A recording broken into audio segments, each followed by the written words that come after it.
Assalamualaikum warahmatullahi wabarakatuh. Yang saya takdimi pengasuh Pondok Pesantren Zainul Hasan Genggong, yakni Kiai Haji Muhammad Hasan Mutawakkil Allah SHMM, yang kami hormati Bapak Rektor Universitas Islam Zainul Hasan Genggong, yakni Bapak Rektor Abdul Aziz BAMAG. Yang saya takdimi Ibu Kaprodi Pendidikan Agama Islam, yakni Ibu Kustiana Adisanti. Yang saya hormati dosen mata kuliah dasar-dasar pendidikan Islam, yakni Bapak Ainul MPDI. Dan yang tak lupa saya hormati teman-teman kelas PAI kelas D. Perkenalkan, nama saya Izzatun Nafsi. Saya dari kelas PAI kelas 3D.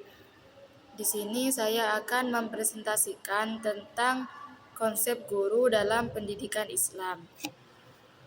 Guru itu disebut murabbi, muallim, muaddib, mudarris, dan lain sebagainya. Semua itu berperan mendidik dan membimbing siswa.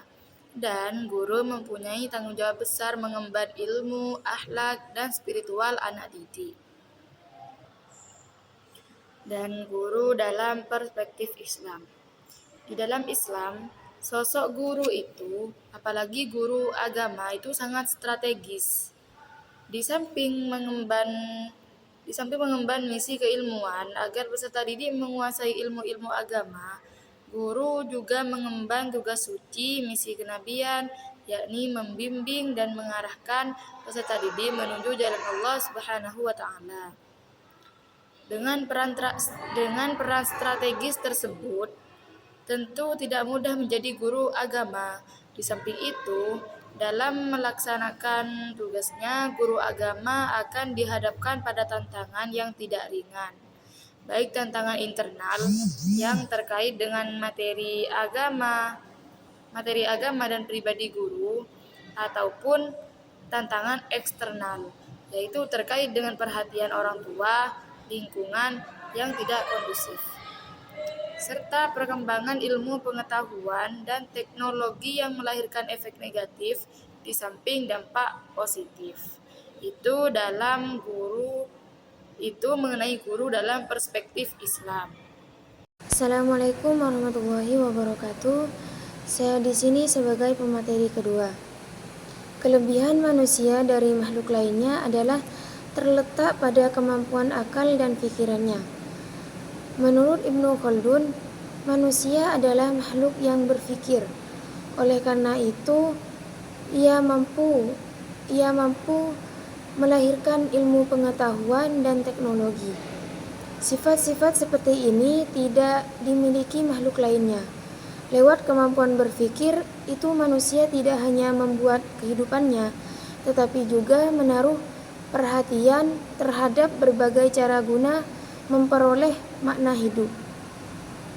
Proses yang seperti ini melahirkan peradaban untuk mengantarkan pada suatu pemikiran yang dinamis dan perspektif Al-Quran.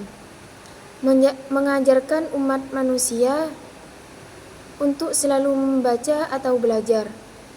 Konteks membaca baik secara tekstual maupun kontekstual. Sebenarnya membaca dan menulis menjadi simbol pertama dan utama dalam ajaran Al-Quran, sebagai firman Allah yang pertama dalam surah Al-Alaq ayat 1-5. Bismillahirrahmanirrahim. Iqra bismi rabbikal ladzi khalaq, khalaqal insana min 'alaq, Iqra wa rabbukal akram alladzi 'allama bil qalam 'allamal insana ma lam ya'lam. Yang artinya, bacalah dengan menyebut nama Tuhanmu yang menciptakan. Dia menciptakan manusia dari segumpal darah. Bacalah, Tuhanmu lah yang maha mulia, yang mengajar manusia dengan pena. Dia mengajarkan manusia apa yang tidak diketahuinya. Dengan membaca dan menulis, manusia akan eksis menjadi khalifah di bumi. sebagaimana yang dijanjikannya dengan diawali membaca, menulis, dan selanjutnya mengetahui jagat raya dan dibalik semuanya. Kemudian manusia beriman. Disinilah baru nampak kedudukan manusia yang tinggi. Sebagai firman Allah Subhanahu wa taala dalam surah Al-Mujadilah ayat 11. Bismillahirrahmanirrahim. Ya ayyuhalladzina amanu idza qila lakum tafassahu fil majalis fafsahu yafsahillahu lakum wa idza qila anshuzu fanshuzu yarfa'illahu alladzina amanu minkum walladzina utul ilma darajat wallahu bima ta'maluna khabir. Yang artinya, wahai orang-orang yang beriman, apabila dikatakan kepadamu berilah kelapangan di dalam majelis-majelis, lapangkanlah, niscaya Allah akan memberi kelapangan untukmu. Apabila dikatakan berdirilah, Allah niscaya akan mengangkat orang-orang yang beriman antaramu dan orang-orang yang diberi ilmu beberapa derajat. Allah Maha teliti terhadap yang kamu kerjakan. Menurut Undang-Undang Republik Indonesia Nomor 20 Tahun 2003 tentang Sistem Pendidikan Nasional, Pasal 1, pendidikan adalah usaha dasar dan terencana untuk mewujudkan suasana belajar dan proses pembelajaran agar peserta didik secara aktif mengembangkan dirinya untuk memiliki kekuatan spiritual keagamaan, pengendalian diri, kepribadian, kecerdasan, dan akhlak mulia, serta keterampilan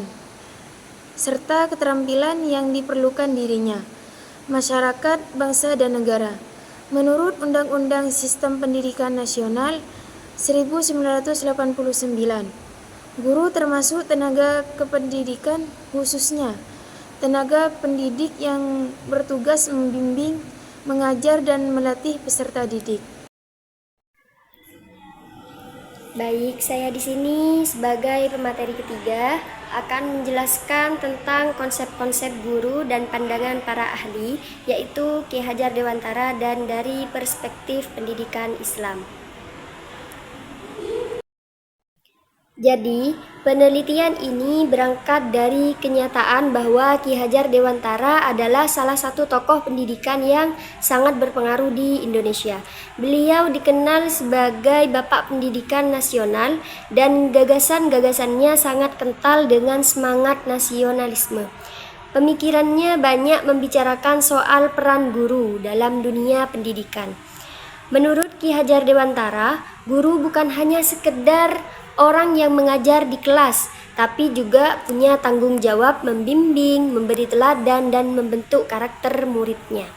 Beliau terkenal dengan semboyannya, seperti Ingarso Sung Tulodo, yang artinya di depan memberi teladan. Seperti ini juga Ing Madyo Mangun Karso, yang artinya di tengah memberi semangat. Tutwuri Handayani, yang artinya di belakang memberi dorongan.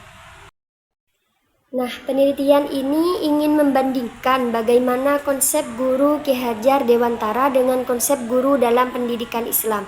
Dalam Islam, guru dipandang sebagai sosok yang sangat mulia, bahkan disebut pewaris para nabi, karena tugas utamanya bukan hanya mengajar ilmu, tetapi juga membimbing akhlak, iman, dan ibadah murid-muridnya. Metode penelitian yang dipakai adalah studi kepustakaan. Jadi, peneliti tidak melakukan wawancara atau survei, tapi lebih memilih banyak membaca dan menganalisis buku, artikel, dan dokumen-dokumen yang terkait dengan pemikiran Ki Hajar Dewantara dan konsep guru dalam Islam.